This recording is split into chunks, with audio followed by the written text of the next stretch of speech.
Bonjour. Donc dans la vidéo précédente, nous avions créé une application à Spark avec Java que nous avons testée en local. On a bien vérifié qu'elle fonctionnait correctement. Donc l'étape suivante maintenant, c'est de prendre cette application, de la packager, donc de créer un fichier jar à partir de cette application. Ensuite, d'exécuter cette application-là sur le cluster Docker que nous avions créé auparavant. Donc la première chose à faire en fait, c'est de revenir au code word count task et puis d'aller dans la fonction run et d'enlever cette mention du master, parce que maintenant on ne va plus exécuter notre code en local, on va plutôt l'exécuter sur un cluster. Donc on n'a plus besoin de spécifier que notre master est local, mais on va spécifier autre chose qu'on va voir tout à l'heure dès qu'on va exécuter notre fichier jar sur le cluster.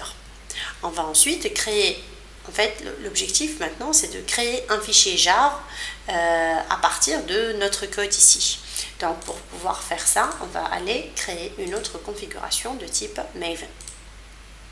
Donc autre chose que Maven va fournir et qui est sympa, c'est qu'il fournit un ensemble d'utilitaires ou un ensemble de commandes qu'on pourra utiliser automatiquement pour réaliser plusieurs opérations. Notamment, Maven va fournir la fonction, donc là, j'appelle ma configuration Maven Package.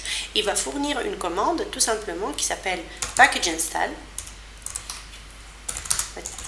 Il y a une commande qui s'appelle package et une commande qui s'appelle install qui va permettre en fait de créer un répertoire, donc plutôt créer un fichier jar, un package qui va contenir l'ensemble de notre application, donc les fichiers, plutôt le code de l'application, l'ensemble des ressources, mais également donc grâce à install, il va également packager dedans les librairies dont on a eu besoin pour pouvoir exécuter notre application. Donc en fait, on sauvegarde et puis on exécute ce code-là. Donc maintenant, si on attend un petit peu et si tout se passe bien, on va trouver un nouveau fichier qui s'appelle wordcount1.jar. Donc ça c'est le nom. Donc, si vous vous rappelez dans mon pom.xml, on a défini un artifact ID, donc le nom de l'artefact tiré le numéro de la version que nous avons utilisée. Donc une bonne pratique, c'est qu'à chaque fois que vous modifiez votre code Spark, vous pouvez modifier la valeur de la version et vous pouvez avoir plusieurs fichiers jar selon la version qui vous convient, et donc ça peut vous aider pour conserver l'historique des applications que vous créez. Voilà. Donc deuxième étape, maintenant que nous avons créé notre application, c'est notre fichier jar, c'est d'emmener ce fichier jar et le copier sur le cluster. Alors on vérifie bien déjà que le cluster est lancé, donc je vais refaire mon docker ps, je vérifie bien que mon cluster, donc j'ai mon master et mes deux slaves qui s'exécutent, donc c'est bon, ils sont là. Je peux utiliser en fait le terminal qui est fourni dans IntelliJ. Je trouve ça très pratique. Déjà, il vous met dans le projet, il est directement dans le répertoire du projet, donc on peut lancer n'importe quelle commande à partir du projet directement. Et là, ce qu'on veut faire, c'est de copier le fichier wordcount1.jar qui se trouve sous le répertoire target.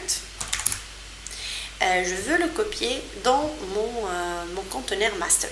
Donc là, je vais utiliser Docker pour ça, bien sûr, puisque mon conteneur, c'est un conteneur Docker. Donc on va utiliser un utilitaire CP de Docker pour pouvoir faire ça. Et puis je vais copier, donc je vais lui dire, copie-moi cela dans le conteneur qui s'appelle Spark Master, sous le répertoire root / et dans le fichier wordcount1.jar. Voilà. Donc, normalement, et si tout se passe bien, je vais là, et puis je vais lui dire, déjà, je vais entrer dans mon Spark Master, et si je mets ls/root, voilà, je retrouve le fichier wordcount1.jar que je viens de charger. Deuxième étape, c'est de mettre en fait un fichier, le fichier en input. Donc on peut réutiliser déjà le fichier en input que nous avions créé ici, comme on peut créer un fichier un petit peu plus intéressant, parce que c'est un fichier qui peut contenir en fait beaucoup de texte, et donc on peut voir réellement quel est le résultat qui est obtenu. Et donc en fait il y a un chemin, enfin il y a un site que j'aime bien qui vous permet de générer, pardon, qui vous permet de générer un texte lorem ipsum. Alors, pour ceux qui ne connaissent pas lorem ipsum, c'est un texte en latin qui est très connu, que personne ne comprend. Cela dit, il est utilisé pour être un placeholder un petit peu partout. Donc, à chaque fois qu'on a besoin d'un peu de texte, on va mettre, boum, lorem ipsum. Tout le monde le reconnaît, personne ne sait ce que ça veut dire, mais on s'en fout un petit peu aussi. Alors, ça, c'est un site qui va vous permettre de générer votre lorem ipsum. Et donc, vous pouvez lui demander, par exemple, de générer un lorem ipsum standard, et vous pouvez choisir le nombre de caractères, par exemple, le nombre de paragraphes. Par exemple, je vais lui dire, allez, le maximum, je veux 20 paragraphes. Donc bon, c'est pas très très long déjà.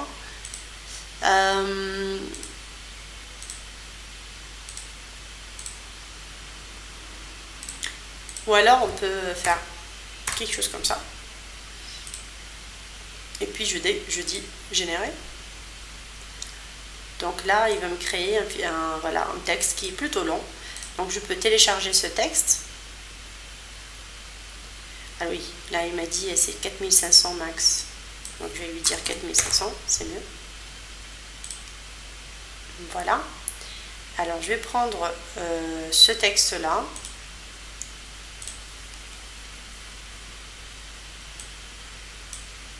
Voilà.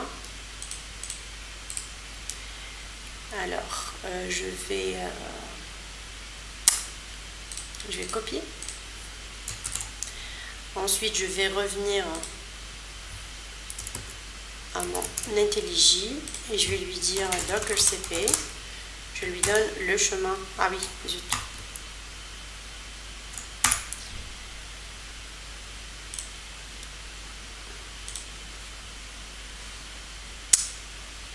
Il se trouve dans téléchargement. Donc je vais aller dans slash. Alors,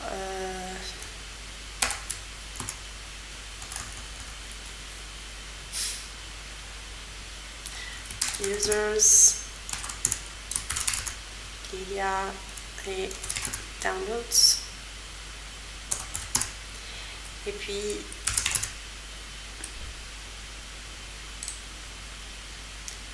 ok, voilà, latin ipsum, et puis celui avec un espace. Voilà, je vais copier ça directement ici. Donc je vais lui dire slash input et cela je vais l'appeler lorem ipsum.txt.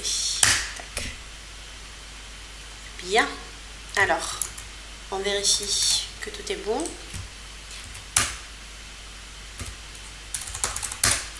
Voilà, il existe bien. Alors, ce qu'on va faire maintenant, c'est qu'on va exécuter, on va lancer notre code, donc le fichier jar qu'on vient de créer, on va le lancer grâce à Spark Submit.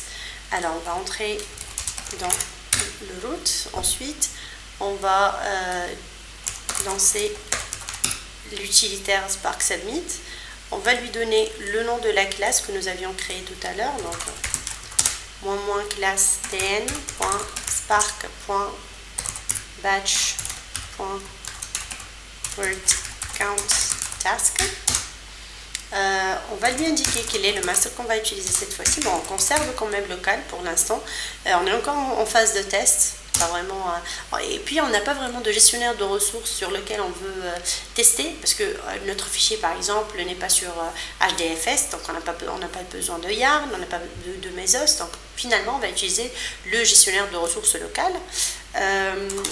On lui donne donc le fichier jar, on lui donne le fichier input que nous avons inséré, et puis on lui donne un répertoire, je vais dire output, qui va tout mettre dans un nouveau répertoire qui s'appelle output, et on lance. Donc là, il va lancer l'opération Spark.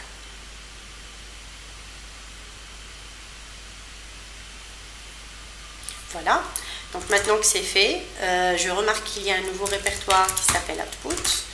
on regarde, en fait, on trouve qu'il y a une seule, il a tout mis dans une seule partie. Bon, alors on va regarder le début. Voilà, donc on constate là qu'il y a plusieurs mots et pour chaque mot il nous donne le nombre de fois avec lequel, le nombre d'itérations de ce mot dans le texte. Là je vais lui dire donne-moi les 50 premières lignes et ça c'est le résultat qu'on a obtenu. Voilà, merci beaucoup.